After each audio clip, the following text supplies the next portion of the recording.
more focused on the GTA itself.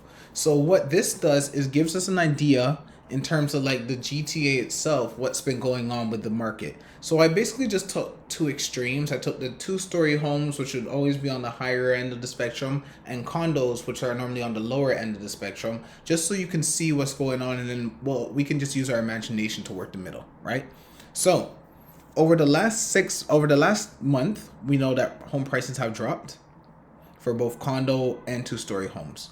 Over the last 3 months, we know how prices have dropped for two-story homes and condos. Now, this is where real estate is real estate. Over the last 6 months, even with everything happening, even with interest rates, even with people panicking, even with people saying that's a bad market, if you have owned your house for 6 months at least, based on these statistics, you're actually up 2.1% for a two-story home. For a condo, you're actually up 3%. Okay? If you owned your house for a year, for a two-story home, you're at about 3.6%. For a condo, you're essentially where you were last year when you purchased it. No better off, no worse off. You're pretty much where you are. Okay? Now, I love this because it's always nicer to take an average when there's been a high and when there's been a low. Because when you just go off the high, it's going to give you a lie. When you just go off the low, you'll never know, right?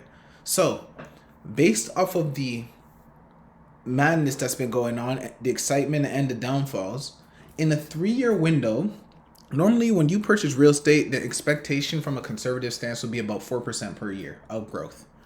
Over a 3-year window for single family homes, you're looking at 32.8% growth. For condos, you're looking at 27.8% growth. That means that this is about a 10% growth year over year, and this is about a 9% growth year over year that you're seeing on your investment. And if you go back 5 years, same thing. You're seeing about a 10% growth and you're seeing about a 9% growth.